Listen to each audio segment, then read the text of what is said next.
Nossas forças irão se renovar se esperarmos do Senhor, se esperarmos do Senhor. Nossas forças irão se renovar se esperarmos do Senhor, esperarmos do Senhor. Ó Deus, Tu és a força que traz a esperança. Só Tu és eterno Deus, Tu és eterno Deus, que nunca irá deixar Teus filhos. Só Tu és eterno, o Deus Consolador, nos ergue quando estamos fracos. Nossas forças irão se renovar se esperarmos do Senhor, esperarmos do Senhor. Nossas forças irão se renovar se esperarmos do Senhor, esperarmos do Senhor. Ó Deus, Tu és a força que traz a esperança. Pois só Tu és o eterno Deus, Tu és o eterno Deus, que nunca irá deixar Teus filhos. Tu és o nosso defensor, o Deus Consolador, nos ergue quando estamos fracos.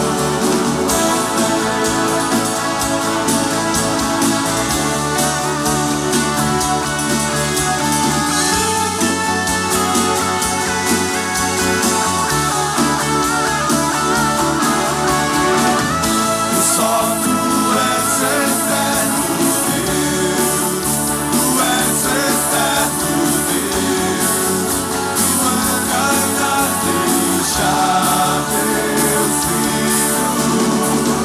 Tu és o nosso defensor, o Deus Consolador, nos ergue quando estamos fracos.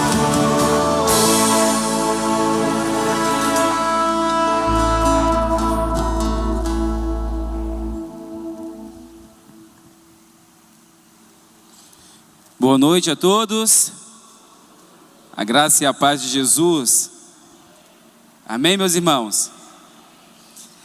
Que alegria nos encontrarmos mais um domingo, para juntos louvarmos ao Senhor, cultuarmos o seu nome.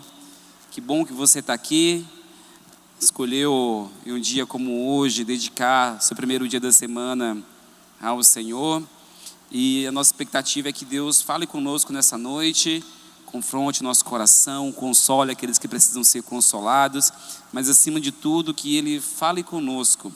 E o meu desejo e também o meu convite para você é que você esteja atento a cada ato desse culto, aos louvores, às orações, ao momento de palavra, porque esses são os instrumentos que Deus utiliza para falar com o seu povo, edificar o seu povo, e cremos que nessa noite não será diferente. Eu quero te convidar a ler um texto da palavra de Deus que se encontra na carta de Paulo aos Efésios. Carta de Paulo aos Efésios, capítulo 2. Esse é um texto muito relevante para a igreja.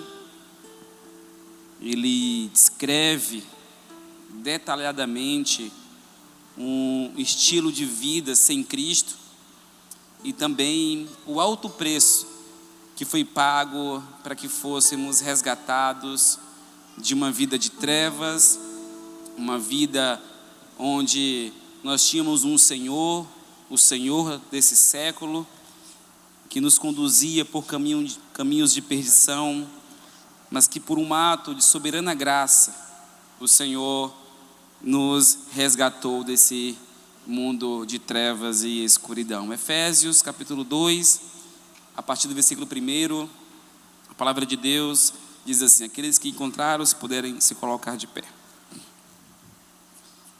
Ele lhes deu vida quando vocês estavam mortos em suas transgressões e pecados, nos quais vocês andaram no outro tempo, segundo o curso deste mundo, segundo o príncipe da potestade do ar, do espírito que agora atua nos filhos da desobediência.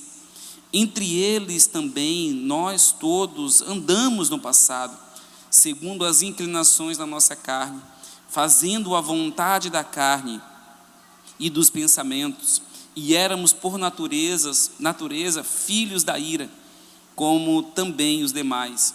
Mas Deus, sendo rico em misericórdia, por causa do grande amor com que nos amou, e estando nós mortos em nossas transgressões, nos deu vida juntamente com Cristo. Pela graça vocês são salvos, e juntamente com Ele nos ressuscitou, e com Ele nos fez assentar nas regiões celestiais em Cristo Jesus. Deus fez isso para mostrar nos tempos vindouros a suprema riqueza da sua graça, em bondade para conosco em Cristo Jesus. Porque pela graça vocês são salvos mediante a fé, e isso não vem de vocês, é dom de Deus, não de obras, para que ninguém se glorie, pois somos feituras dele, criados em Cristo Jesus para as boas obras, as quais Deus de antemão preparou para que andássemos nelas. Amém? Que texto poderoso. Eu não sei se você lembra, você que teve uma experiência de conversão genuína, como você andava antes de conhecer Jesus? Como era o teu proceder? O que você buscava? O que despertava a sua cobiça, né? Em que você investia suas forças e energias? O Senhor te resgatou daquela vida. O Senhor, pela graça, te tirou de um lamaçal de pecado, de uma vida de perdição, que era liderada pelo príncipe desse mundo, e te deu nova vida pela graça. Pela graça. Não foi por algo que você fez, não foi porque você mereceu, não foi porque você trabalhou, não foi porque você se tornou uma boa pessoa e portanto alcançou o perdão de Deus. Não. O Senhor te amou no teu pior estado de pecado e te resgatou no teu pior estado. E isso pela graça. Pela graça nós somos salvos. Pela graça nascemos de novo. Pela graça Deus nos fez parte da sua família. Pela graça. Se você foi salvo pela graça de Deus, então você tem motivos nessa noite para louvar o Senhor, para se render aos pés dele, elogiar o seu nome, glorificar o seu nome, bendizê-lo, porque você estava perdido e agora não está mais. Mas talvez você ainda não passou também por essa experiência genuína de regeneração, de nascer de novo. Eu te digo que essa é uma ótima oportunidade e uma boa noite para que você se entregue ao Senhor, experimente o que essa palavra nos ensina, que o Senhor nos fez nascer de novo, nos ressuscitou e nos deu vida, e uma vida que procede da graça única dele próprio. Quero te convidar a orar. Curve sua cabeça, agradeça ao Senhor, ore ao Senhor por essa noite. Senhor, nós te bendizemos, Pai, nessa hora. E as primeiras palavras, Senhor, que me vêm ao coração é louvar-te, Senhor, acima de tudo, porque o Senhor nos deu vida quando estávamos mortos em nossos delitos e transgressões. Quando caminhávamos, Deus, pelo curso desse mundo, de acordo com as intenções do príncipe desse mundo. E o Senhor nos removeu o véu, nos atraiu à tua presença, nos deu vida. Tudo isso pela graça. Obrigado, Senhor. porque a maior riqueza que poderíamos ter já temos: a tua salvação, a comunhão contigo, a reconciliação. Nada, Senhor, nesse mundo seria suficiente para preencher essa profunda necessidade dos nossos corações, senão tu mesmo. Oh, Senhor, nós te louvamos nessa noite. Nós queremos lembrar do teu amor, lembrar da tua graça, te pedir perdão, Senhor, endireitar os nossos caminhos, ouvir a tua palavra e ser pelo Senhor instruído, confrontado, consolado. Oh, Senhor, fala conosco nessa noite. Que aqueles que precisam de uma palavra de direção do Senhor, o Senhor traga. Que aqueles que precisam conhecer o Senhor pessoalmente nessa noite, que o teu Espírito vá à frente, removendo toda a dureza, tirando todo o engano e aplicando a tua palavra regeneradora a esses corações.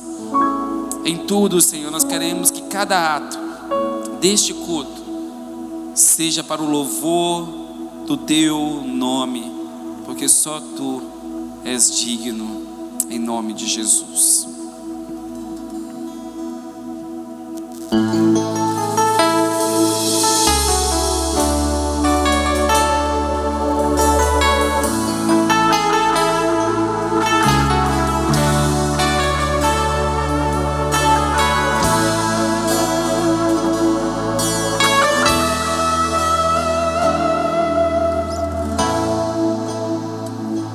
E já pensou em desistir?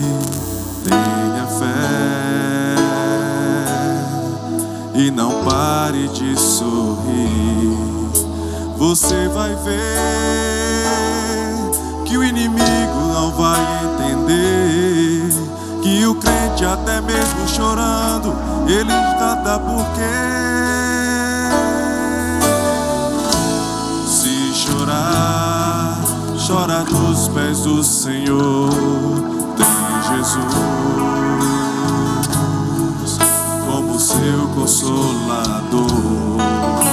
Deus sofrer, uma noite até pode durar, mas o crente sabe que a vitória vem pela manhã. Então cante assim: vou seguir os passos de Jesus, vou levar comigo a minha cruz. Se espinhos ferem os meus pés, eu vou descansar nos braços de Jesus. Vou seguir os passos de Jesus, vou levar comigo a minha cruz. Se espinhos ferem os meus pés, eu vou descansar nos braços de Jesus. Quando o crente está firme nos pés do Senhor, ele passa pela prova cantando louvor. O inimigo se levanta, mas tem que cair. O crente não deixa a cruz, mas leva até o fim. Se caindo ao seu lado, ele não cede não, sempre está protegido por um batalhão. Deus dá ordem aos seus anjos para proteger. Tem guardado desse jeito, desistir porque vou seguir os passos de Jesus, vou levar comigo a minha cruz. Se espinhos ferem os meus pés, eu vou descansar nos braços de Jesus. Quando o crente está firme nos pés do Senhor, ele passa pela prova cantando louvor. O inimigo se levanta, mas sempre se cair. O crente não deixa a cruz, mas leva até o fim. Se cai mil ao seu lado, ele não segue não, sempre está protegido por um batalhão. Deus dá ordem aos seus anjos para proteger.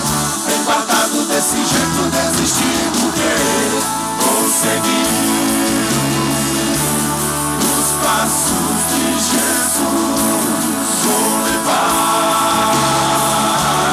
comigo a minha cruz.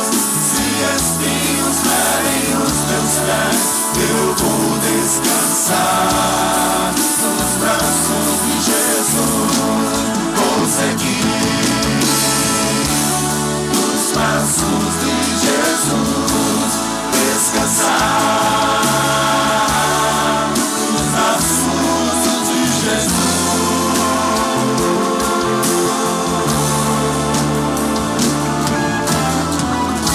Aleluia, aleluia.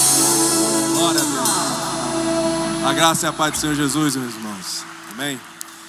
Irmãos, lá em Apocalipse 2, 4, 5, fala o seguinte: tenho, porém, contra você o seguinte: você abandonou o seu primeiro amor. Lembre-se, pois, de onde você caiu, arrependa-se e volte à prática das primeiras obras. Irmãos, caminhar com Jesus é uma caminhada de renúncia constante. É uma caminhada em que Deus nos convida a um constante processo de santificação.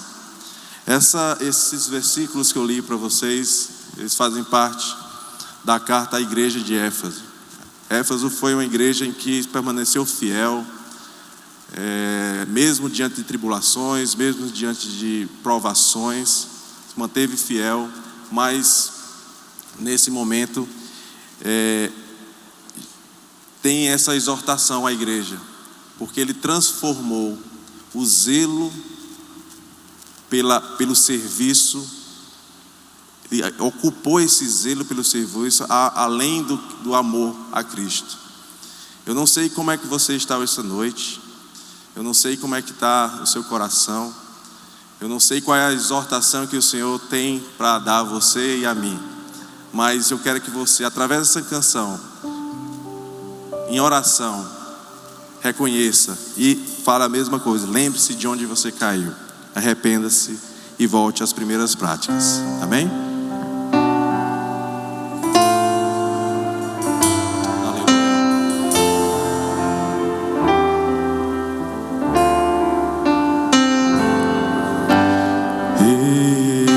Estou no meu jardim, tranquei a porta, abri meu coração, peguei minhas raízes com minhas lágrimas, gotas de adoração.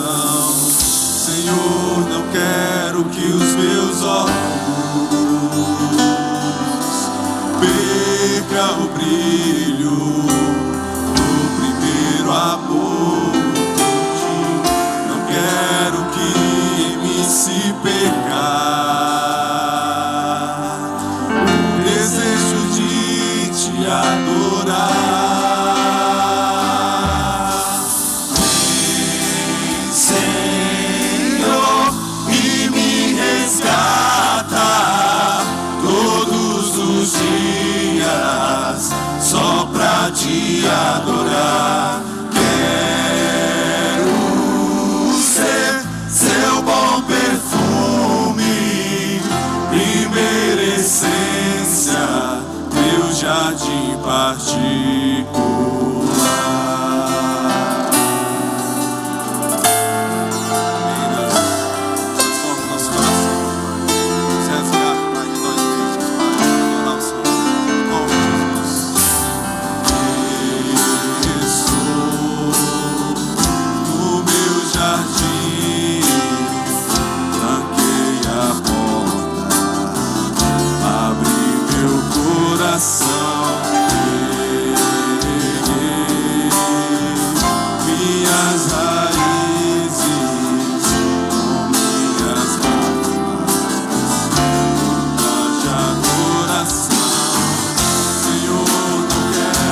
Salmo 51 é um salmo em que Davi, ele expressa o seu arrependimento pelo pecado que ele cometeu, no caso com Batseba e todo o desenrolar que teve, né? E no versículo 17, ele diz assim: sacrifícios agradáveis a Deus são o espírito quebrantado, coração compungido e contrito não desprezarás, ó Deus.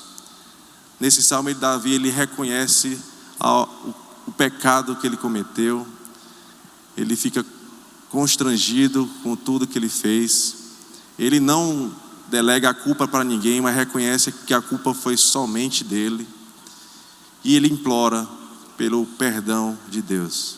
Muitas vezes a gente quer comparar o pecado dos outros, apontar o dedo, mas aqui Davi nos ensina que é o coração quebrantado, o coração que reconhece a sua pequenez, o seu pecado, é o que Deus não despreza. Então, irmãos, nós estamos aqui porque Jesus morreu na cruz para nos salvar. Nós estamos aqui porque Jesus derramou o seu sangue na cruz. E esse foi a maior prova de amor. E aí eu quero convidar agora, nesse momento, com essa canção, que a gente louve ao Senhor com esse entendimento. Amém?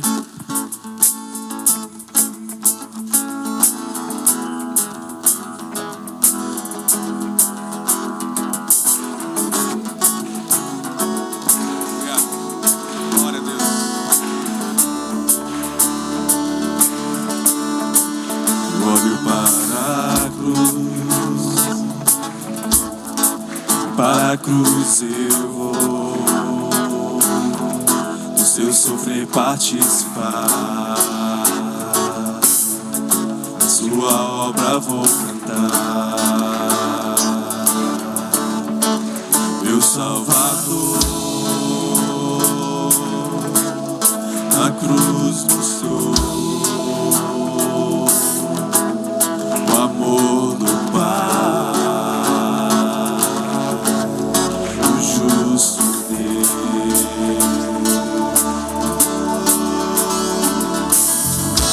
Pela cruz me chamou, gentilmente me atraiu, e eu, sem palavras, me aproximo, quebrantado por seu amor. Obrigado, Deus, pelo teu sangue derramado na cruz, Pai. Obrigado, Pai, porque nós temos nesse momento a oportunidade de declarar nossa gratidão a Ti, Deus. Recebe nosso louvor, nossa adoração, Pai. Merecida vida, de graça recebi, por sua cruz, a morte me levou, trouxe minha vida. Eu estava condenado, mas agora pela cruz, aleluia, glória a Deus, eu fui reconciliado.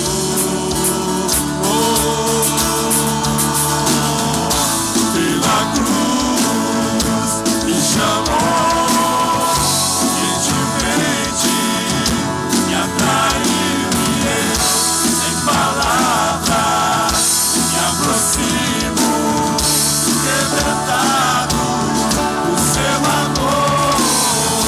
Pela cruz me chamou,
atraiu e eu, sem palavras, me aproximo, quebrantado, seu amor na cruz me chamou, gentilmente me atraiu e eu, sem palavras, me aproximo, quebrantado, seu amor.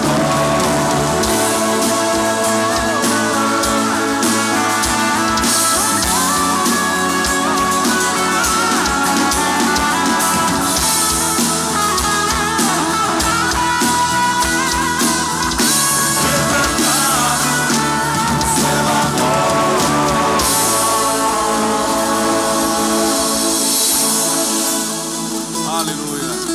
Glória a Deus, Pai. Irmãos, em Daniel 3, é uma passagem que Nabucodonosor, ele obriga a todo o reino a se prostrar e adorar uma imagem que ele tinha levantado. E Daniel, ele se recusou, junto com Sadraque, Mesaque e Abednego, se recusou a adorar e se prostrar. E Daniel responde dessa forma: ó Nabucodonosor, quanto a isto, não precisamos responder. Se o nosso Deus, a quem servimos, quiser livrar-nos, Ele nos livrará da fornalha de fogo ardente e das suas mãos, ó Rei. E mesmo que Ele não nos livre, fico sabendo, ó Rei, levantou. Então, foi colocado na fornalha de fogo. E aí Nabucodonosor, ele exclama e diz: não eram 3 homens que amarramos e jogamos no fogo? Eu, porém, estou vendo 4 homens soltos, andando no meio do fogo. Não sofreram nenhum dano. E o aspecto do quarto é semelhante a um filho dos deuses. Irmãos, a postura de Daniel frente ao rei, mesmo com toda essa ameaça que ele estava sofrendo, nos ensina muito. Ele teve essa postura porque ele tinha convicção de quem era o seu Deus e do que ele podia fazer. E essa é a postura que nós devemos ter. Porque em João 16:33 Jesus fala: essas coisas vos tenho dito para que tenhais paz em mim. No mundo passais por aflições, mas tende bom ânimo. Eu venci o mundo. Amém, meus irmãos? Então, nós não estamos imunes a aflições. Nós não estamos... nós não passaremos nesse nosso percurso da vida sem passar por tribulações, por provações, mas nós temos um Deus que mora no nosso coração, que venceu o mundo e que está ao nosso redor, está conosco e vai nos livrar em todos os momentos. Amém?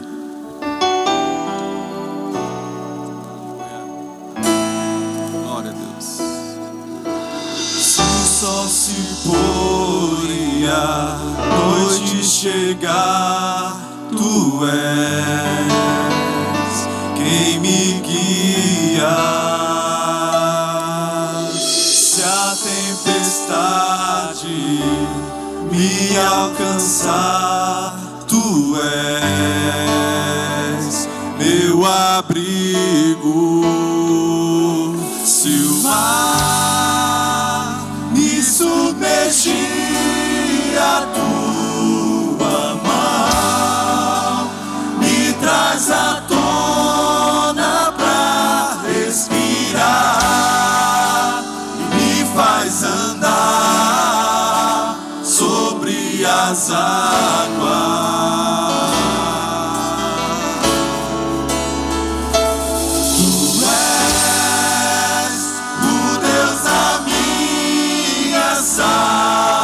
Salvação, és o meu dono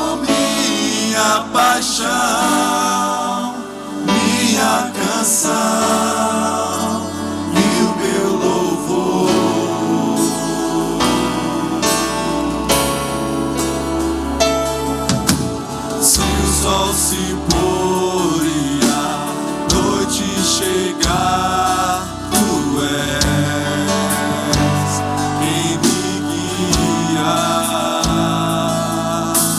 Se a tempestade me alcançar, tu és meu abrigo. Se o mar me submergir, a tua mão me traz à tona pra respirar e me faz andar sobre as águas.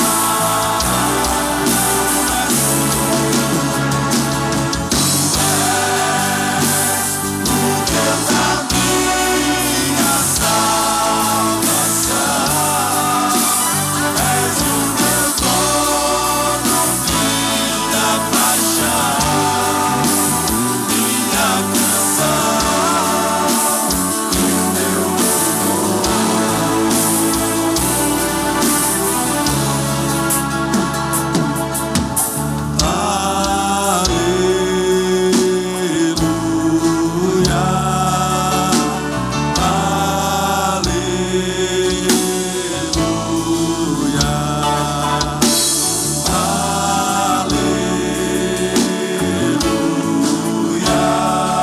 dono, minha paixão, minha canção e o meu aleluia,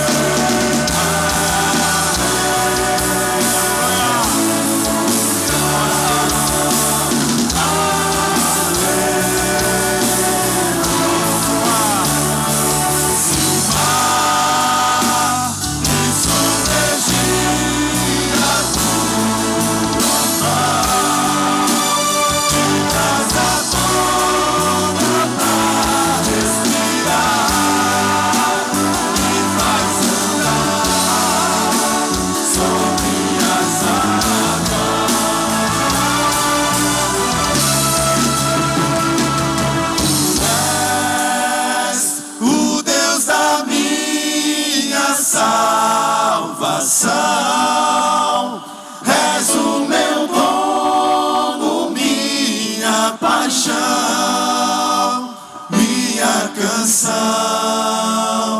e o meu louvor.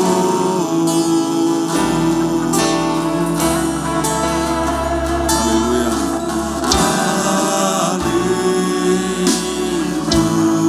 Obrigado, Senhor, pelo seu amor, sua gratidão.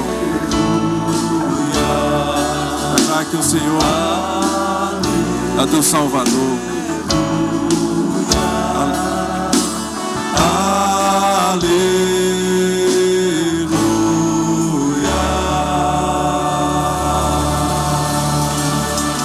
Aleluia, Pai. Muito obrigado, Deus, por esse momento que o Senhor tenha se alegrado no nosso louvor, que o Senhor tenha ministrado no coração de todos nós aqui, Pai, para a tua honra e para a tua glória, Pai, em nome de Jesus. Amém.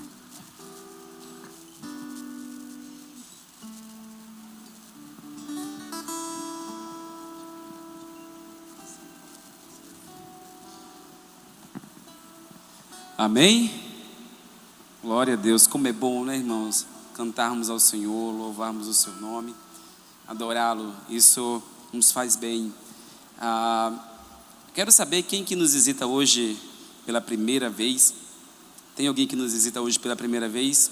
Queira ali. Então, você pode ficar de pé? Obrigado. Tem mais alguém desse lado que nos visita hoje pela primeira vez? Amém? Quero pedir para os irmãos se aproximarem ali daquela família, das boas-vindas. Seja muito bem-vinda, você, esse rapaz também. É uma alegria recebê-los em nossa igreja. Sintam-se à vontade para voltar também em outros momentos e que o Senhor os abençoe nessa noite, em nome de Jesus. Amém? Aqui também, essa senhora está nos visitando hoje? Se sim, os irmãos podem também se aproximar para dar boas-vindas, dar um abraço. Seja muito bem-vinda, minha irmã. Deus abençoe também. Ok. Ao som de uma canção, os irmãos também têm a oportunidade agora de se levantarem dos seus lugares e confraternizar, né, uns com os outros, abraçar o irmão, né, dar uma palavra de encorajamento. Nós podemos ter esse momento juntos agora de confraternização entre todos nós ao som de uma canção.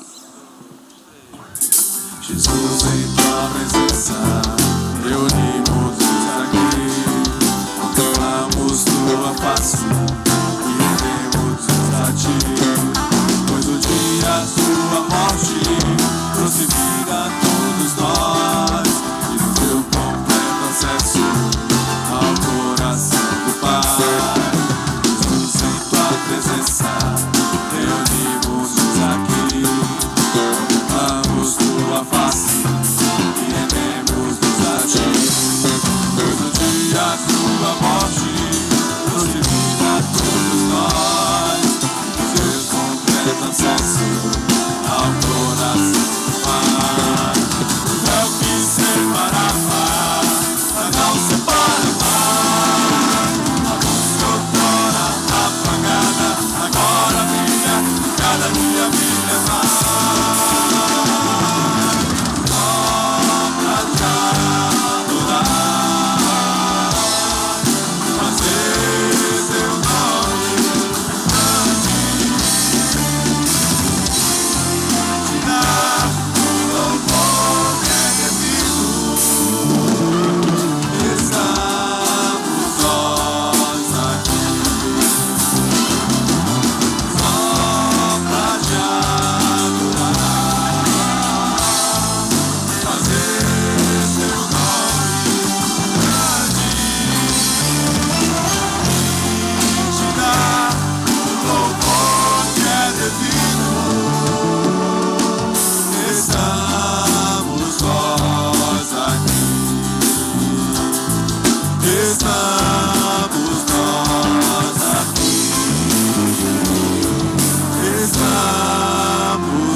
Aleluia, glória a Deus.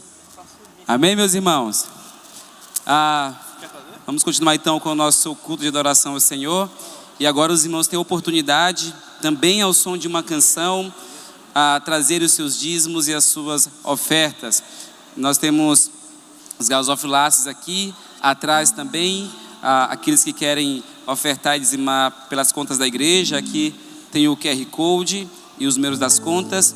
Creio que ainda há alguns cards também aí na poltrona à sua frente que tem o QR Code e as contas da igreja.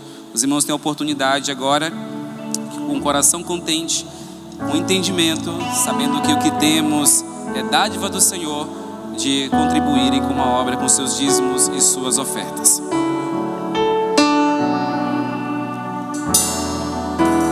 Eu queria ter mais que uma voz, mais que um amor, que uma vida pra te oferecer,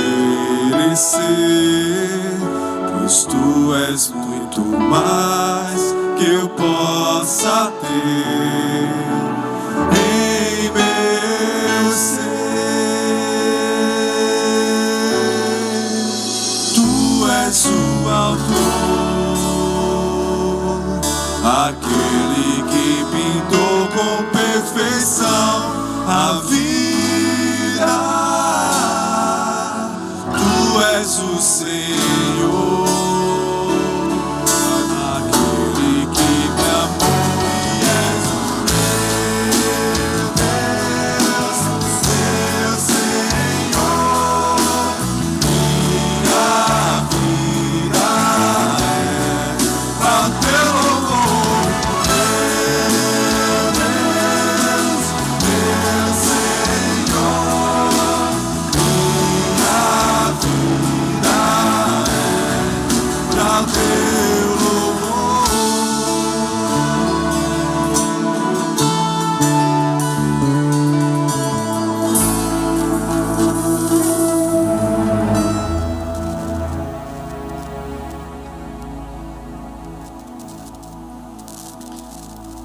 Senhor, nós te agradecemos, te louvamos por cada dízimo e oferta depositada em tua casa. Que o Senhor dê sabedoria, temor, discernimento, Deus, de como esse recurso pode ser melhor empenhado no avanço da tua obra, na edificação da tua igreja. Eu oro pela vida dos meus irmãos também, para que o Senhor continue a guardá-los, sustentá-los, mantê-los, Senhor, firmes no Senhor e também com sanidade física, espiritual e emocional, para que eles continuem a labutar com aquilo que o Senhor colocou em suas mãos, nos seus trabalhos, nos seus empreendimentos. Nós oramos também de modo específico por aqueles que têm buscado do Senhor uma oportunidade de emprego ou que no momento se encontram impossibilitados. Que o Senhor visite esses irmãos, que o Senhor cuide, abra as portas e use também, Deus, a nós aqui como canais de bênção, Senhor, para a vida daqueles irmãos entre nós que precisam de cuidado e de amparo. Tua palavra diz que nós temos que ajudar principalmente os da família da fé. Nós te agradecemos e te bendizemos em nome de Jesus. Amém. Amém, meus irmãos. Glória a Deus. Alguns avisos bem breves. Primeiro, só lembrar os irmãos que os nossos grupos, nossos pequenos grupos PGs, eles estão de recesso durante esse mês. Creio que só um que está funcionando, né? Que é o do Diógenes, firme e forte. Mas os demais grupos estão de recesso e logo mais, quando tivermos uma data definida, nós comunicaremos para os irmãos o retorno das nossas atividades em grupo. O culto das quartas-feiras continua normal. Se os irmãos quiserem participar de uma programação da igreja nesses meses de férias, durante a semana à noite, o culto das quartas-feiras é uma ótima oportunidade. Nós terminamos agora de expor todo o Sermão do Monte. Foram 3 meses, um pouco mais de 3 meses, né, Biel? Acho que um pouco mais de 3 meses refletindo, né, a cada quarta-feira em uma porção do Sermão do Monte, ali em Mateus capítulo 4, 5, capítulo 5, 6 e 7. E agora nós vamos dar início a uma nova série de mensagens nos cultos de orações das quartas-feiras. Então fique à vontade para participar também. Quero fazer um convite especial também para a oração da madrugada. A oração da madrugada continua acontecendo todos os dias, de 5 a 6 da manhã. Se você quer entregar as suas primeiras horas do dia ao Senhor, orando, louvando ao Senhor, intercedendo, essa é uma ótima atividade que nós fazemos todos os dias e é online, tá bom? Se os irmãos tiverem interesse, ao término do culto vocês podem procurar eu, Maurício, ou principalmente Dionê, que está aqui, quem lidera essa batalha espiritual, tá bom? Um outro aviso antes de chamar as crianças. Irmãos, hoje, devido ao número muito pequeno de voluntários que temos para as salinhas, nós não vamos poder ter todas as salas funcionando, tá bom? Então hoje, as salinhas que irão funcionar, e aí nós queremos pedir a compreensão dos irmãos, serão as salinhas de 3, 4, 5 e 6 anos, tá bom? De 7 para cima, hoje não haverá, tá bom? Então só é hoje, nós pedimos a compreensão dos irmãos, e as demais crianças até 6 anos podem vir aqui à frente, para a gente orar. Crianças, até 6 anos. Gênesis, Êxodo, Levítico, Números, Deuteronômio, Josué, Juízes, Ruth, Samuel, Reis e Crônicas, Esdras, Neemias, Esther, Jó, Salmos, Provérbios, Eclesiastes, Cantares, Isaías, Jeremias e Lamentações, Ezequiel e Daniel.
Amém?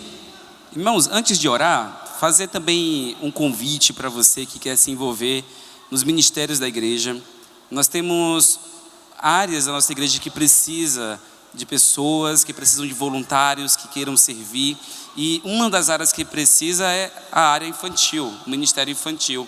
Tá bom? Então, se você tem no coração o desejo de ajudar, de servir, quer se envolver em alguma área da igreja, nos procure ao final do culto, que nós temos algumas opções. E se o ministério infantil for um desejo do seu coração, nós temos aí vagas para você.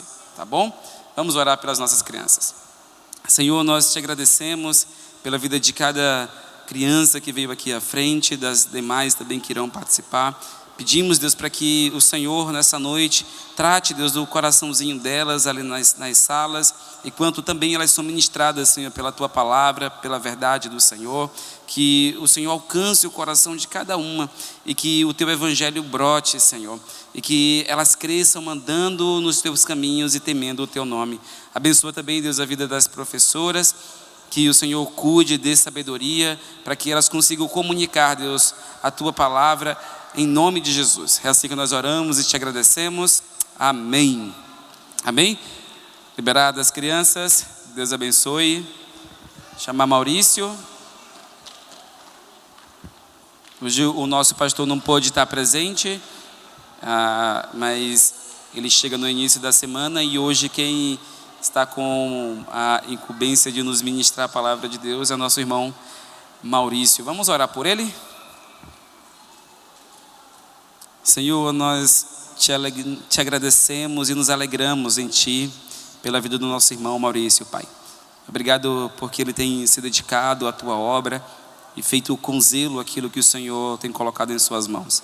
Pedimos para que nessa noite ele ministre com ousadia e intrepidez a Tua palavra, aquela que o Senhor já ministrou ao seu coração, e que a Tua igreja seja edificada e que o nome do Senhor seja glorificado. É assim que nós oramos em nome de Jesus. Amém.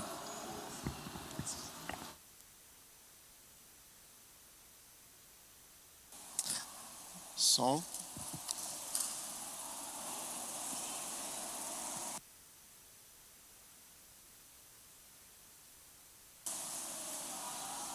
Som.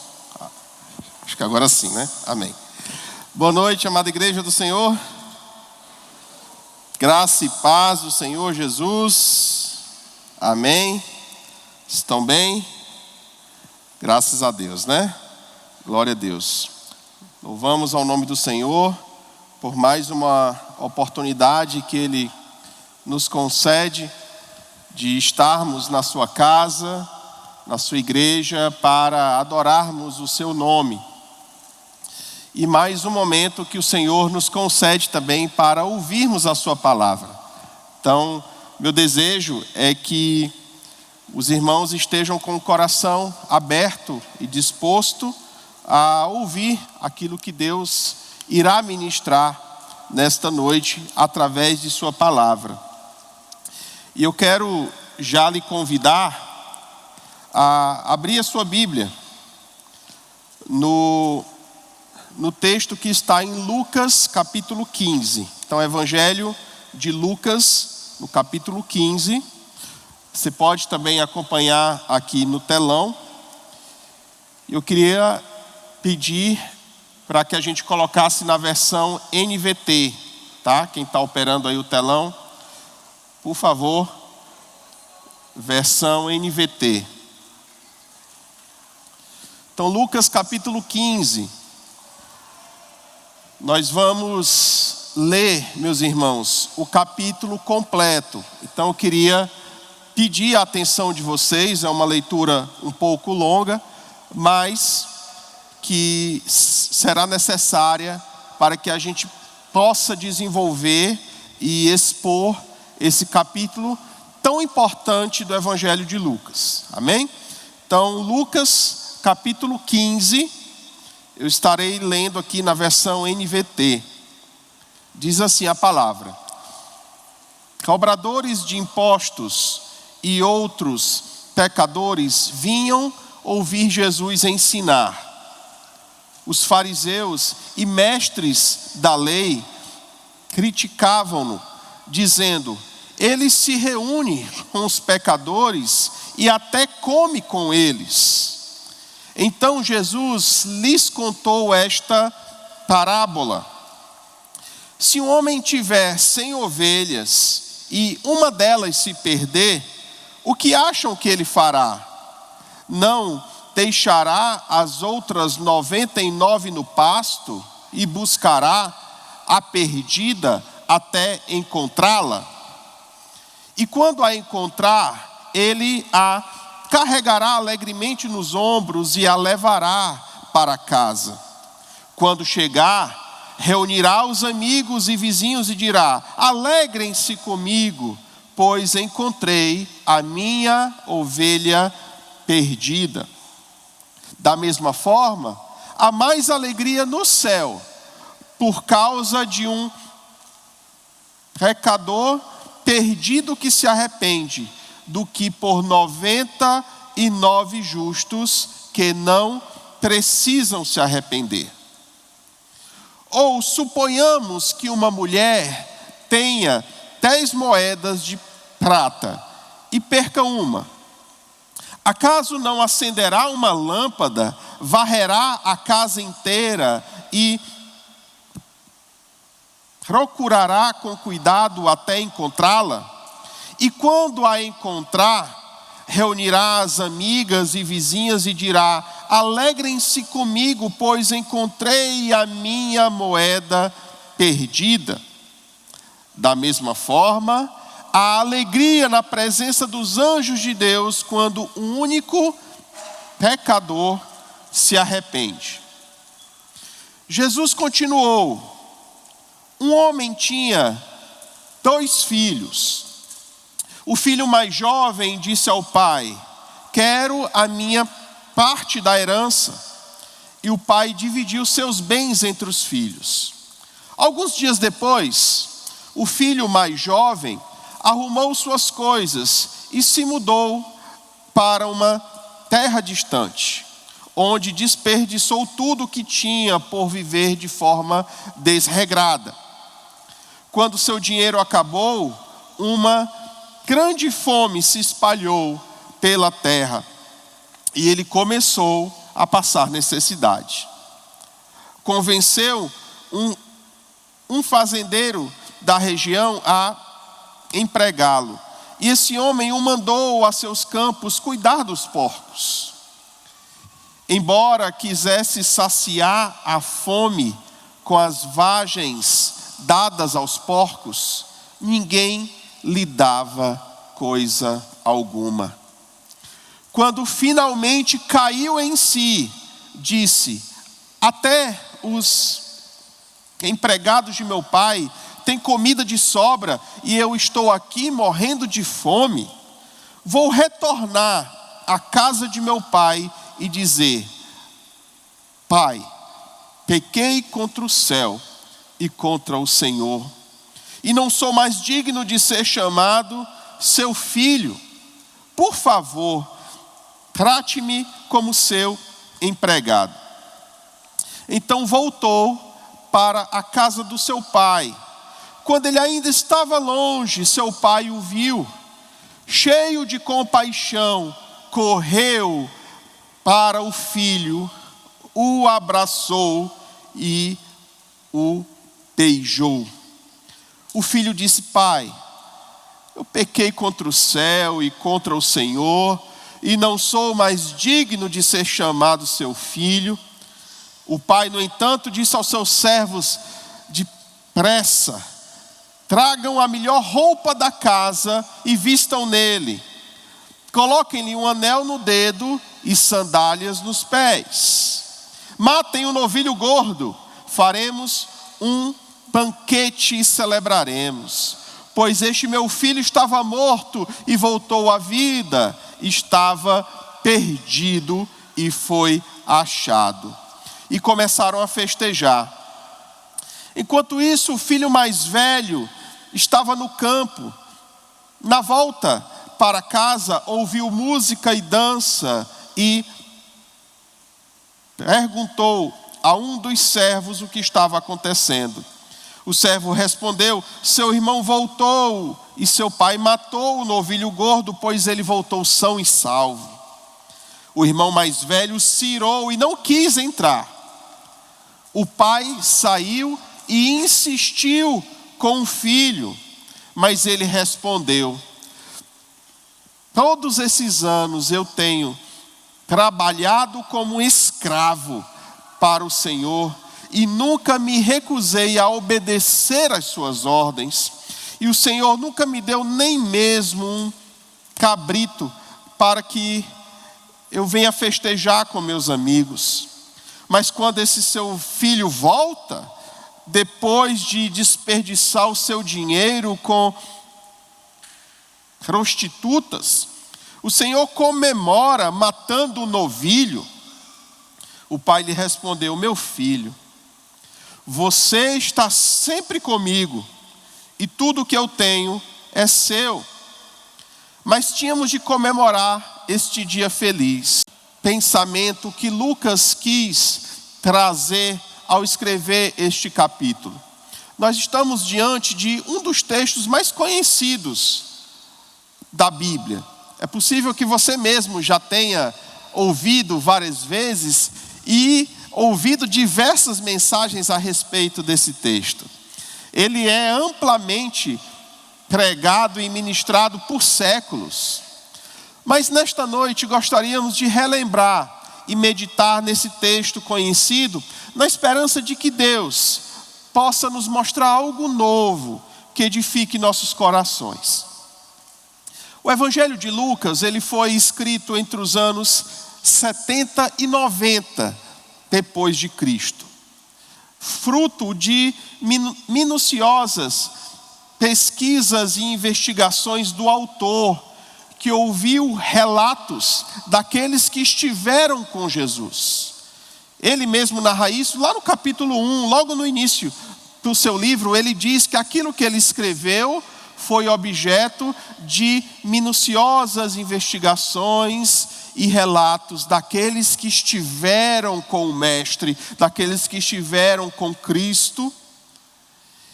E Lucas escreve o seu evangelho, na verdade a sua obra, tendo um público direcionado. E esse público, se acredita, a maioria dos estudiosos acredita que esse público era uma comunidade majoritariamente gentílica, ou seja, igrejas formadas não somente por judeus, mas também por gentios que se converteram, ou comunidades que estavam em regiões gentílicas. E ele enfatiza em sua obra, e é importante dizer que a obra de Lucas ela não se resume somente ao Evangelho, mas ao livro de Atos também, tá? Então sempre que a gente pensar na obra de Lucas, é necessário que a gente lembre dos dois livros, Evangelho e Atos dos Apóstolos, porque eles representam uma continuidade. Então na sua obra, Lucas, ele explica e tem um objetivo muito claro de falar sobre a universalidade da salvação. E relatar a esse povo a respeito de um Deus que é amoroso, misericordioso e acessível ao ser humano. Então, quando Lucas escreve a sua obra, ele tem esse objetivo. É mostrar a esse povo que lê ou ouvir a sua obra, que a salvação ela é dirigida a todos, ela é universal e que esse Deus, ele é acessível a qualquer pessoa. E mais, que esse Deus, ele é um Deus misericordioso, amoroso. Então Lucas tem esse objetivo ao escrever o seu texto. É por isso que alguns comentaristas dizem que o capítulo 15 que nós lemos agora, ele é o centro do Evangelho de Lucas, pois mostra exatamente estas características de Deus. Um Deus amoroso, um Deus acessível, um Deus que recebe o seu povo e que ama o perdido e que vai ao encontro dele. E é sobre isso que nós vamos meditar nesta noite. O texto, ele apresenta, como nós lemos, 3 parábolas. A parábola da ovelha perdida, da moeda perdida e do filho perdido. Importante entender esse termo, parábola, pois era um interessante recurso literário utilizado na época. Não somente por Jesus, nós conhecemos porque Jesus usou abundantemente esse recurso, mas na verdade era um recurso usado por vários mestres ao ensinar. Então era um recurso muito comum na época. E como eu disse, Jesus utilizou intensamente nos seus ensinos. A palavra parábola, ela se deriva do original machal, que significa ensino por comparação. Então, é normalmente uma história que utiliza elementos do cotidiano para explicar teorias, princípios e conceitos.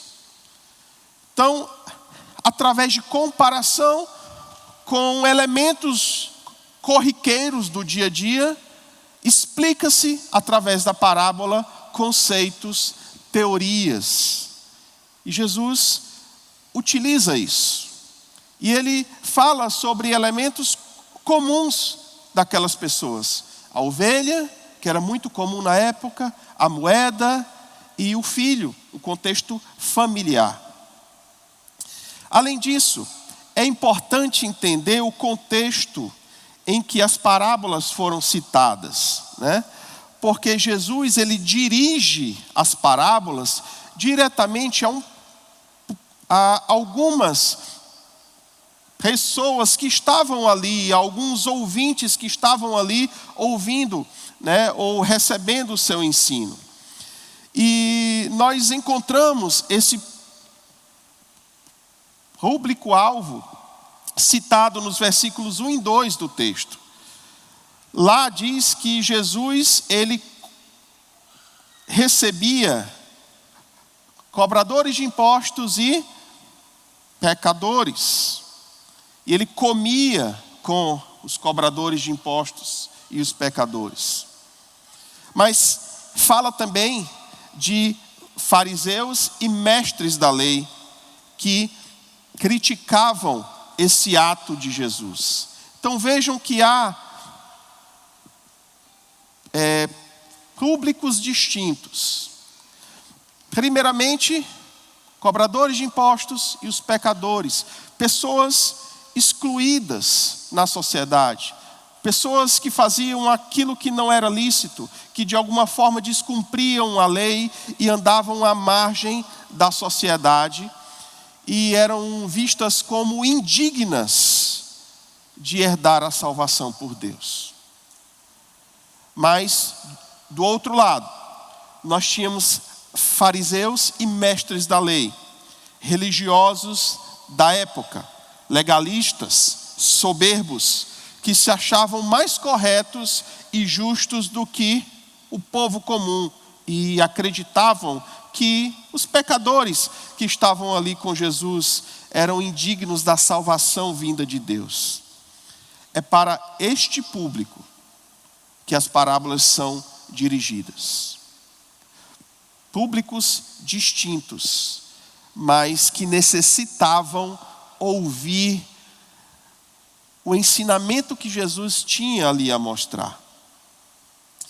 E Jesus se dirige a eles com um propósito, com um objetivo, de revelar algumas verdades, alguns aspectos essenciais do caráter de Deus e do seu amor incondicional pela humanidade.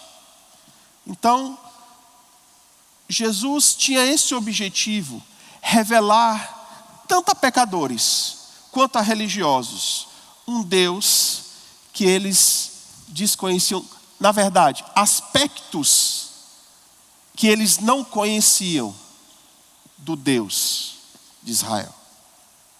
Amém?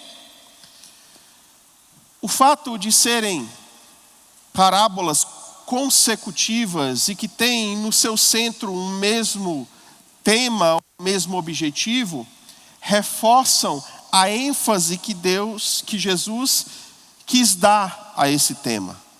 Normalmente é assim, você vai encontrar em algumas expressões, quando se quer, em algumas expressões da literatura da época, quando se quer dar ênfase em alguma coisa, você repete, né? Então, quando Jesus dizia, em verdade lhes digo, né? Essa repetição, ela tem um tom de ênfase, ou seja, chamando a atenção para algo importante que seria revelado.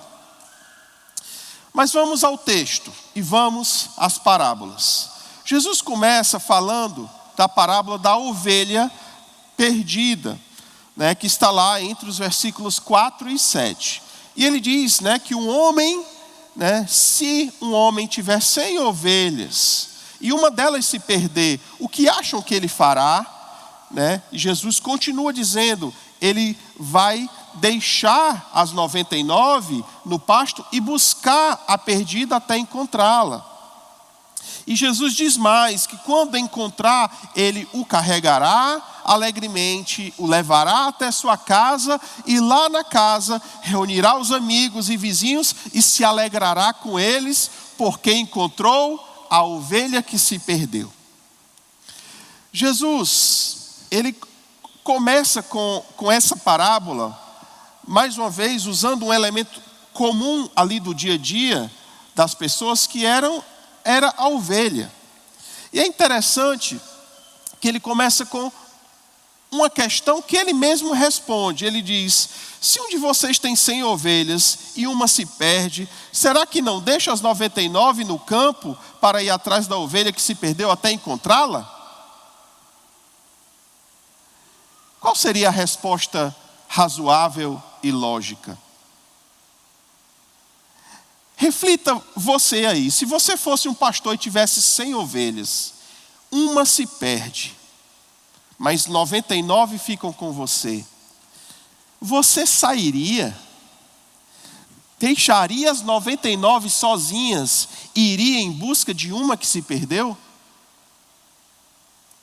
Reflita logicamente, porque na verdade a resposta razoável e lógica seria não. Quem deixaria 99 ovelhas sozinhas, sob o risco de se perderem ou de serem atacadas ou roubadas, iria em busca de uma que se perdeu? Nenhum pastor faria isso, porque essa era a lógica da época. Se ele saísse, as ovelhas estariam sob risco de serem atacadas, roubadas, e ele estaria ali arriscando 99 em busca de uma que se perdeu. Seria loucura, seria ilógico, mas exatamente isto que Jesus queria mostrar ali aos fariseus, dizendo que Deus faz loucuras por amor a nós. Que o amor de Deus, ele não é um amor lógico, ele não é um amor racional. Nós, por mais inteligentes que sejamos, por mais racionais que sejamos, nós nunca vamos conhecer e entender o amor de Deus pelo ser humano. E Jesus, ele queria mostrar isso. Olha, o amor de Deus, ele não é como o amor do homem. O amor de Deus, ele é diferente. Ele é capaz de fazer o que nenhum ser humano faria. Deus faz. Deus arrisca. Deus entrega. Deus se dá. E esse amor, ele é diferente. É por isso que muitas vezes nós não conseguimos entender o amor de Deus. E aí, Jesus usa essa parábola não por comparação, mas através de um contraste. Ele faz um contraste.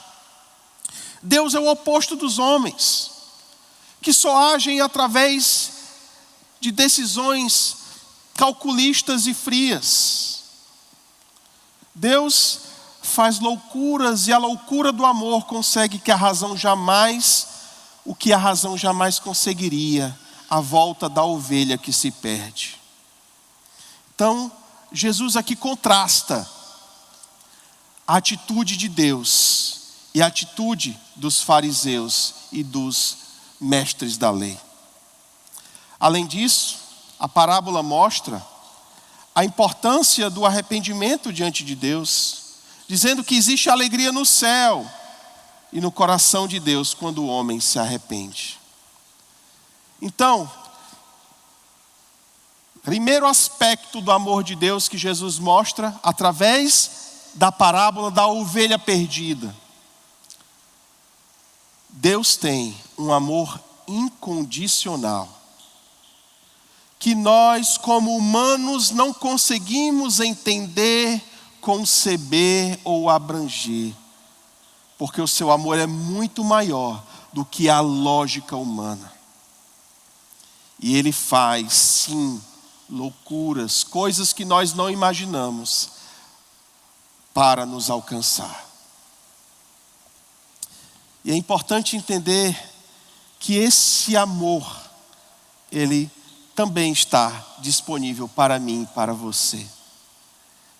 Basta você relembrar quantas vezes Deus agiu em seu favor, quantas vezes Deus agiu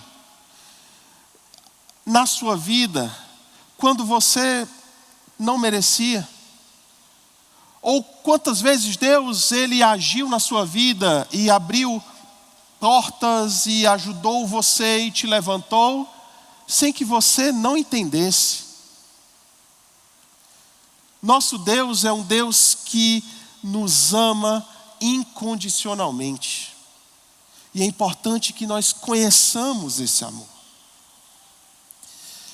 Mas Jesus ele continua e ele cita uma segunda parábola, a parábola da moeda que se perde.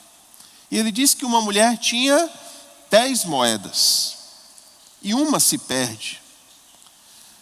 E ele diz que essa mulher, ela acende uma lâmpada, varre a casa inteira e busca com cuidado essa moeda até encontrá-la. E Jesus repete dizendo que quando encontra essa moeda, reúne as amigas e vizinhas e dirá: alegrem-se comigo, pois encontrei a minha moeda que se perdeu. E ele reforça da mesma forma a alegria na presença dos anjos de Deus quando um único pecador se arrepende. Jesus continua com sua explicação sobre o amor de Deus, utilizando outra figura, a moeda. E a ideia é muito similar. Deus valoriza uma única pessoa que se perde e vai em busca dela. Assim como ele foi em busca da ovelha, como citado na primeira parábola, a mulher vai em busca de uma moeda que se perde. Uma moeda que talvez as pessoas que ouvem ou ouviram a história dissessem: é uma moeda sem valor. Uma moeda dessa, ela equivalia a um dia de trabalho, ao pagamento de um dia de trabalho. E é possível que alguém falasse ali: olha, você perdeu uma, mas você ficou com 9.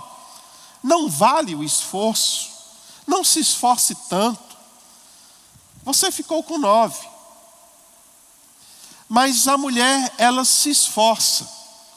E entendendo talvez o esforço que ela teve naquele dia de trabalho e a sua recompensa que equivalia àquela moeda, ela entende o valor que ela tem e se esforça e busca com zelo a moeda que se perdeu. E aí eu quero chamar a atenção para uma outra ênfase que está no versículo 8. Justamente o fato da mulher ter se esforçado e não ter descansado até encontrar a moeda. Que é o fato de que o nosso Deus, Ele se esforça e é insistente pela salvação daquele que se perde. Na parábola anterior, vemos um Deus com um amor que vai contra a lógica e a normalidade, um amor incondicional. Nesta parábola, vemos um amor que não desiste do ser humano, um amor perseverante. Nosso Deus não desiste de você. Nosso Deus não desiste de cada um de nós. Ele é um Deus ativo, que age em nosso favor. E ainda que você se distancie, ainda que você se afaste dele, Ele luta para que você possa voltar aos seus braços, para que você venha e retorne diante dele a sua presença, e para que você o encontre novamente. Nosso Deus, Ele luta por nós. Ele nunca nos deixará e nunca nos abandonará. Ele move céus e terra para alcançar seu coração. Não porque nós merecemos, mas porque isso faz parte da própria natureza de Deus. É possível que você já tenha sido rejeitado por alguém. É possível que você esteja aqui e seu coração está ferido e sofrendo porque alguém disse que você não tinha valor. Mas eu quero que você ouça o seguinte: Deus sabe o valor que você tem. Deus te valoriza e te ama, e Ele luta por você. Ele entende o que se passa no seu coração, e Ele lutará e se esforçará para ir ao seu encontro, para que você então encontre restauração, satisfação nele, na presença dele. Amém? Então Jesus, ele vai construindo essa teoria de um Deus que é amoroso, que ama de forma incondicional, que ama de forma incansável. Mas ele continua falando de outra parábola. E ele conta uma outra história. E nessa história, nessa parábola, ele amplia o conceito e dá uma explicação maior envolvendo os dois públicos e a sua relação com Deus. Então existe uma comparação dos personagens da história e as pessoas que estavam ali ouvindo Jesus. O pai representava Deus, personificado ali em Jesus. O filho mais novo representava os pecadores, aqueles que estavam ali e que se chegavam a Jesus e eram vistos como excluídos e indignos. O filho mais velho representava os fariseus, os religiosos, os mestres da lei. Então nessa parábola mais ampla, Jesus envolve a todos e nos traz lições importantíssimas para que aqueles públicos, cada um, ouvisse e entendesse a mensagem que ele queria levar. Então vamos ao texto. Nós temos a história de um pai que é dono de uma fazenda, tem posses e tem 2 filhos. E o filho mais novo chega diante do pai e faz um pedido inusitado.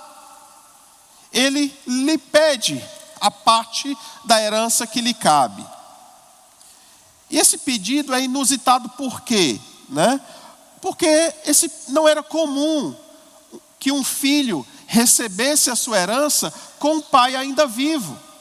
Normalmente, os filhos recebiam a herança quando o pai falecia. A não ser que fosse um desejo do próprio pai repartir ou antecipar a sua herança com os filhos, não era comum que um filho chegasse diante do pai que ainda estava vivo e lhe pedia a herança. Portanto, a exigência deste jovem foi extremamente inadequada e considerada um insulto ao pai. Ficava evidente que o pedido significava falta de confiança do filho no pai e uma rejeição completa e definitiva da autoridade paterna. Com a herança em mãos, ele ficaria livre para fazer o que bem entendesse com seu dinheiro.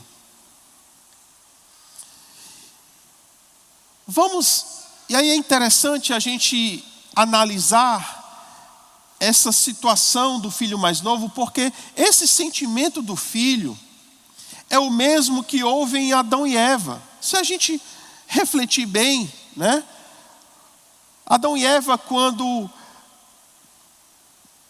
pecaram contra Deus, eles tinham no coração um desejo.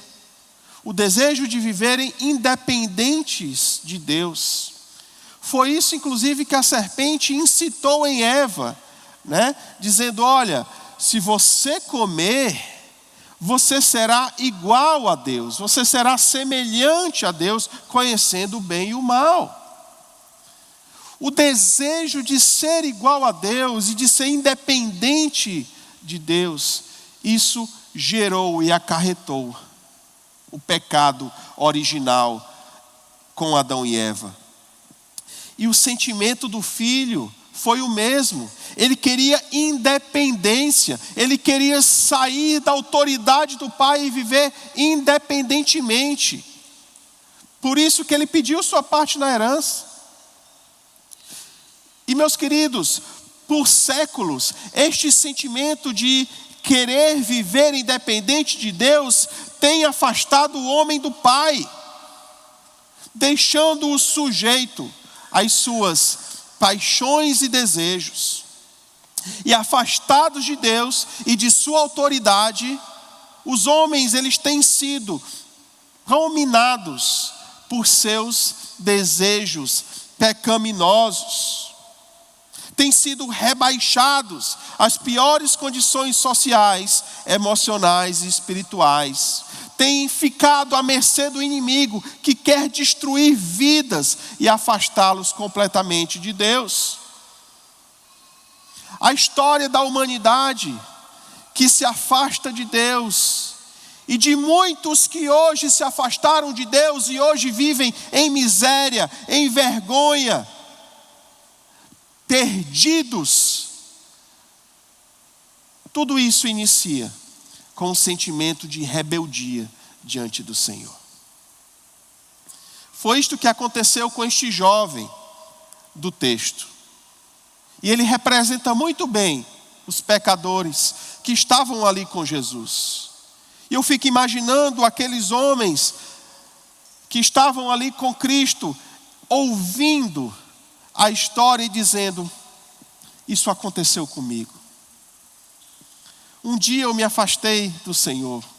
Um dia eu quis ser independente. Um dia eu quis sair da autoridade da lei e viver independentemente. E me entreguei às paixões. Então fique imaginando os pecadores ouvindo isto, porque nada mais é do que a história de uma humanidade que caiu e que fracassou diante de um Deus amoroso. Mas a história continua. E esse filho que recebe a herança, ele então decide viajar para um lugar distante. Não é citado onde, mas ele vai para outra terra. E lá diz que ele desperdiça todo o seu dinheiro por viver de forma desregrada, dissoluta.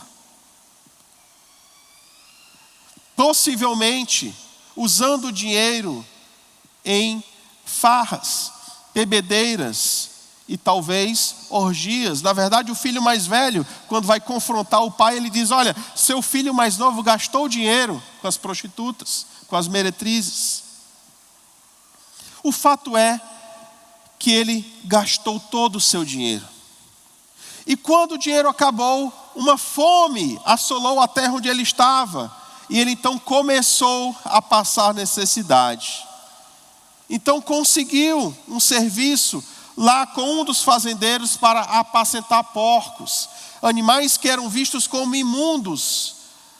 Decide voltar.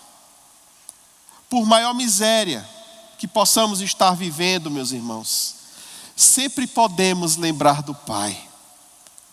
Sempre podemos recorrer a um Deus que não nos abandona e que pode nos ajudar e mudar a nossa vida.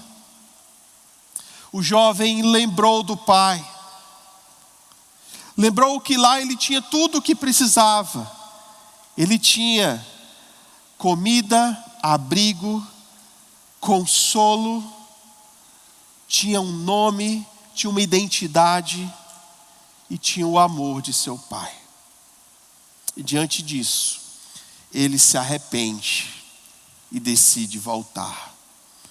Decide voltar à casa do pai. Onde você está hoje, meu querido? Que caminho você trilhou? É possível que tenha alguém aqui que esteja ouvindo essa história do jovem, do filho mais novo, e diga: olha, estou passando por isso. Saiba que você ainda pode voltar para o Pai. Saiba que ainda existe um Pai que lhe espera e que não lhe rejeitará quando você voltar. Mas é necessário que você se arrependa e volte e se entregue a Ele. O filho decidiu voltar. E é interessante que quando ele se arrepende e volta, e começa o caminho de volta, ele começa a ensaiar um discurso. Ele lembrava, possivelmente lembrou do que ele fez com o pai, da sua rebeldia, do seu insulto. E ele então começou a ensaiar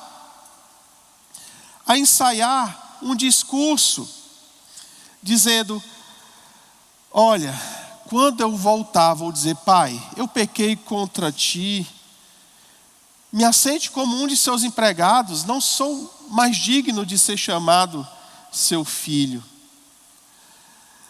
Mas o pensamento do jovem, ele se parece com o que muitas pessoas têm hoje, de que o favor de Deus ele pode ser recebido por méritos próprios. Ele pensava: eu não tenho mérito nenhum, eu não tenho merecimento nenhum, mas eu vou voltar. E queira meu pai que ele me aceite, pelo menos como um de seus escravos, pelo menos como um de seus empregados. E ele então volta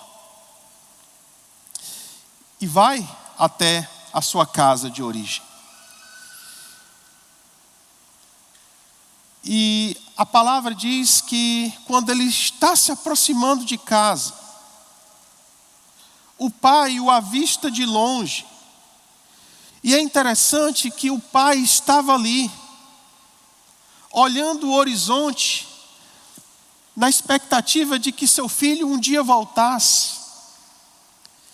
E aí eu lembro do que a gente falou agora há pouco, de que o nosso Deus, Ele é um Deus incansável. Ele é um Deus que tem um amor incondicional. Ele é um Deus que não vê barreiras para ir ao encontro do seu filho que se perdeu. Aquele pai estava ali na esperança de que seu filho voltasse. E quando ele o vê, corre ao seu encontro. E a palavra diz que, cheio de compaixão, o abraça e o beija. A alegria do pai em encontrar seu filho que tinha ido embora é tamanha, que diz que ele estava cheio de compaixão. E o filho, ao encontrar o pai, ele começa a falar o discurso que ele tinha ensaiado. Ele diz: pai, eu pequei contra o céu e contra o Senhor, e não sou mais digno de ser chamado seu filho. Mas o pai não dá ouvidos a esse discurso. O pai não ouve, porque o pai, ele está movido de íntima compaixão.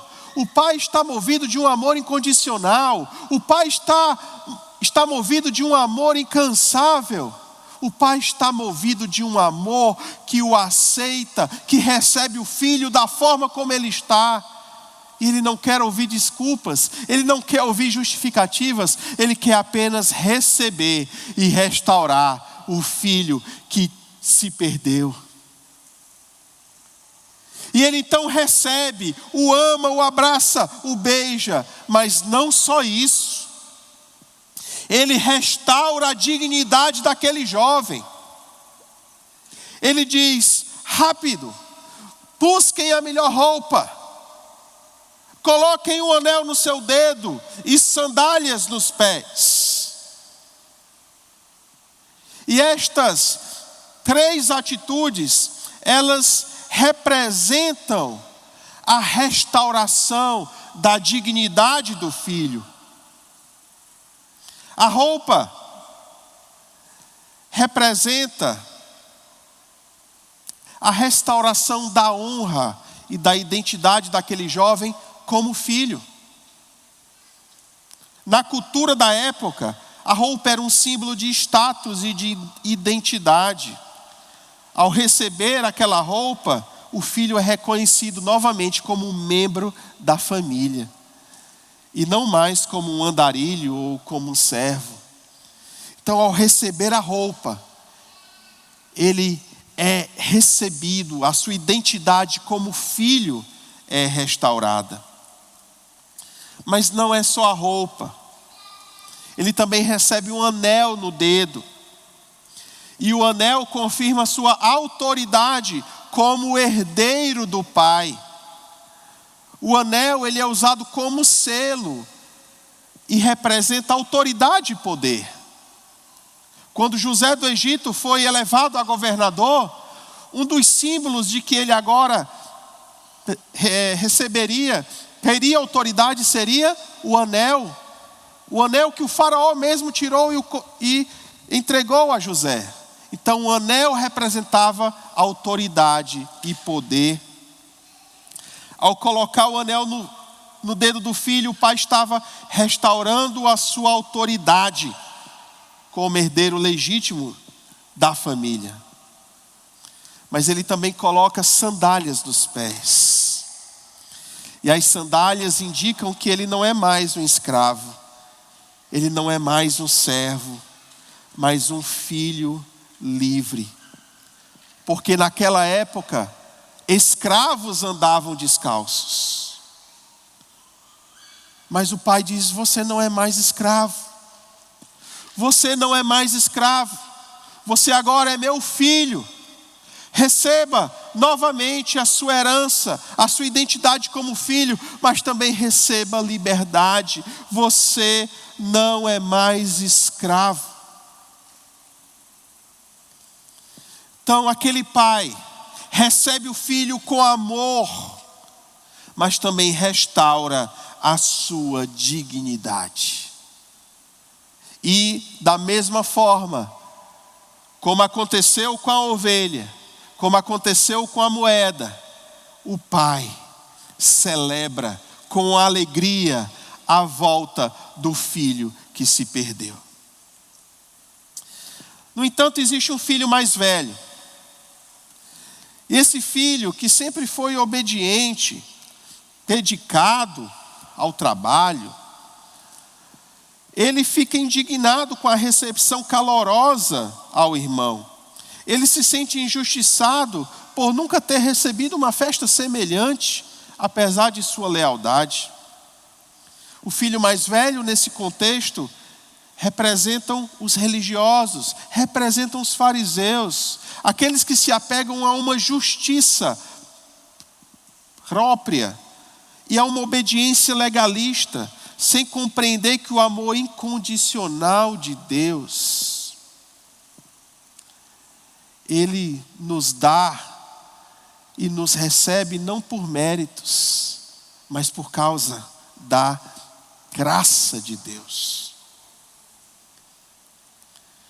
Aqueles religiosos achavam que receberiam, que eram dignos da salvação, porque faziam, porque cumpriam a lei, porque eram obedientes. Mas na verdade, nossas obras, elas não nos dão mérito nenhum. Cezinha leu aqui Efésios 2, que diz que a nossa salvação não é por obras, mas é pela graça. Graça de Deus. Nenhum de nós tem méritos para receber a salvação. Nenhum de nós tem méritos suficientes para ser recebido nos braços do Pai. Mas por causa da graça de Deus, podemos ser recebidos. Por causa dos méritos de Cristo, podemos ser recebidos nos braços do Pai. Mas esse filho mais velho, ele não consegue se alegrar com a volta do irmão. Bênçãos que Deus tinha, que o Pai tinha para dar. Pelo contrário, ele enche seu coração de indiferença, de ressentimento. E assim eram os fariseus, olhando para os pecadores e achando que eles não seriam dignos. Jesus, com sua mensagem, e aqui eu já caminho para a conclusão, ele se dirige a esses dois públicos que estavam ali, religiosos, fariseus, mestres da lei, mas também os pecadores e excluídos. Com as parábolas ele demonstra aspectos do caráter divino que eles não conheciam. Um amor incondicional, perseverante e um amor perdoador. Além disso, Jesus mostra que esse amor está disponível a todos. Mostra aos pecadores que é possível obter restauração e voltar à presença do Pai por meio do arrependimento. E também mostra aos fariseus que a salvação não é obtida por obras, mas através da graça.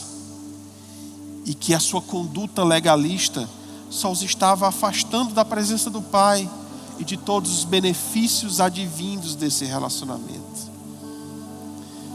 E a pergunta que eu quero fazer, meus queridos, nesta conclusão é: o que o texto diz para nós hoje?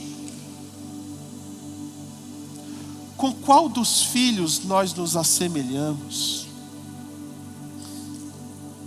É preciso termos consciência de que esse mesmo amor de Deus, incondicional,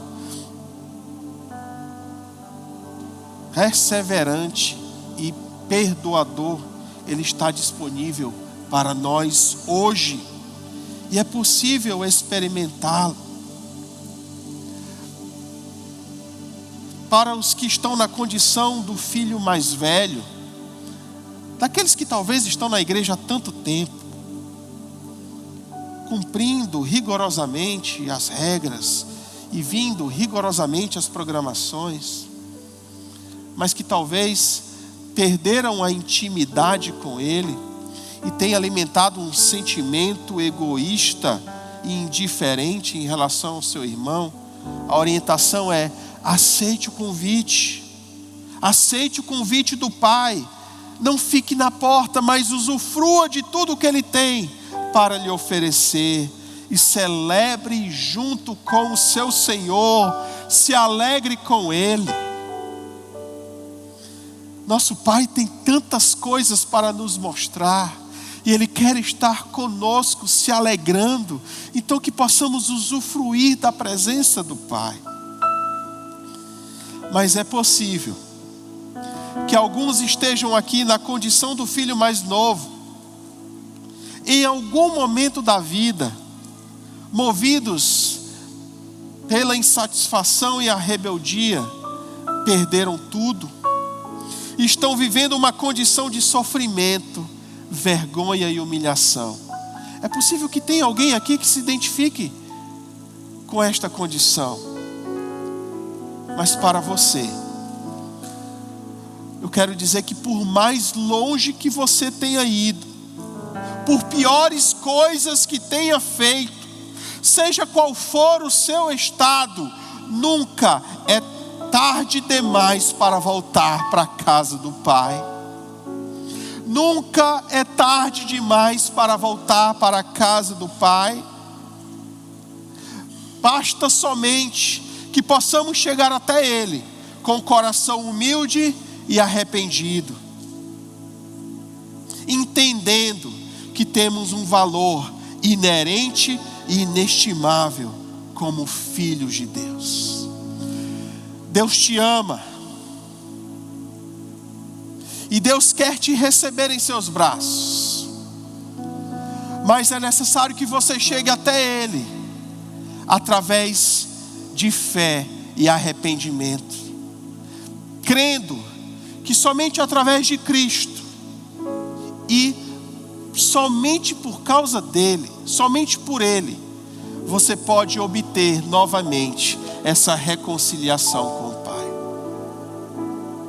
Se você ainda não fez isso, eu quero convidar você a se arrepender nesta noite. Eu quero convidar você a voltar para a casa do Pai. Eu quero dizer que nunca é tarde para que você volte para a casa do Pai e usufrua tudo o que Ele tem para lhe oferecer. Basta que aí no seu lugar e em seu coração você possa se arrepender e dizer: Pai, eu pequei, me arrependo e me recebe como filho. É preciso que você se entregue a Jesus, entendendo que essa entrega requer uma nova vida, obedecendo e debaixo da autoridade do Pai. Vamos orar? Feche seus olhos. Senhor, eu quero te agradecer, Pai, porque o Senhor tem um amor que nós não entendemos. Porque o Senhor tem um amor, Pai, que com a nossa lógica humana nós não conseguimos explicar. Um amor incondicional, um amor incansável, um amor que luta por nós, um amor que perdoa, Senhor, e nos recebe na condição como estamos. Portanto, Pai, eu quero te pedir que o Senhor possa falar ao nosso coração.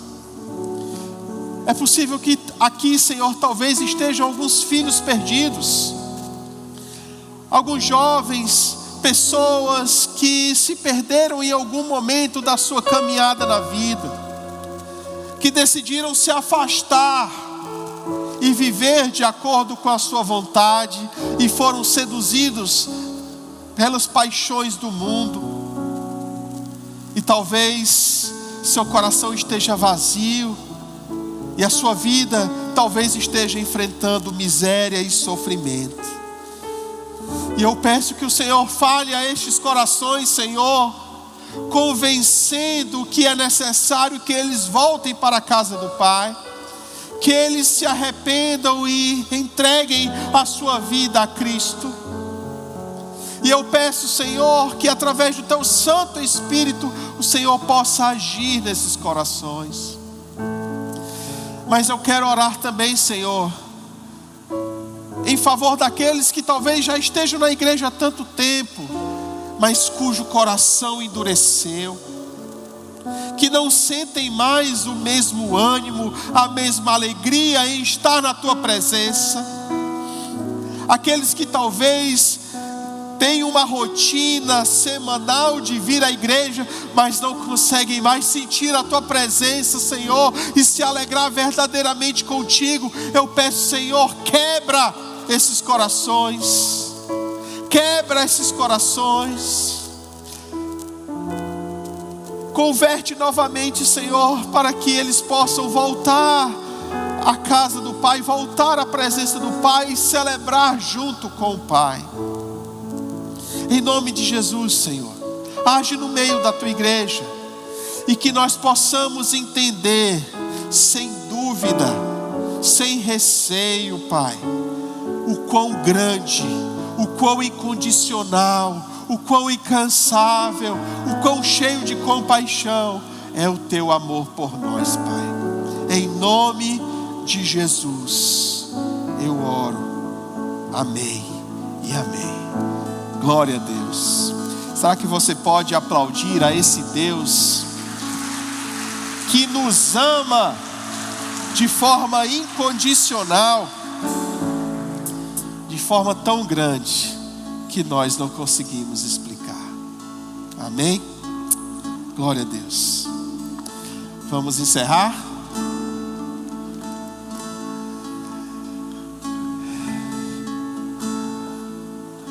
Quero voltar ao início Vamos de louvar. tudo, encontrar-me contigo, Senhor. Vamos ficar de pé. Vamos louvar a Deus nesse momento. Rever meus conceitos, valores, eu quero reconstruir. Vou regressar ao caminho, Glória a Deus nesse vou momento. ver as primeiras obras, Senhor. Arrependo, Senhor, me arrependo, Senhor, me arrependo, Senhor. Diga a Deus, eu quero voltar. Eu quero voltar ao primeiro amor, ao primeiro amor. Eu quero voltar a Deus. Volta aos braços do Pai. Eu quero voltar ao primeiro amor, ao primeiro amor. Eu quero voltar a Deus. Quero voltar ao início de tudo, encontrar-me contigo, Senhor. Quero rever meus conceitos, valores. Eu quero reconstruir. Regressa ao caminho. Volte às primeiras obras. Regressar ao caminho, Se arrependa. vou ver as primeiras obras, Senhor.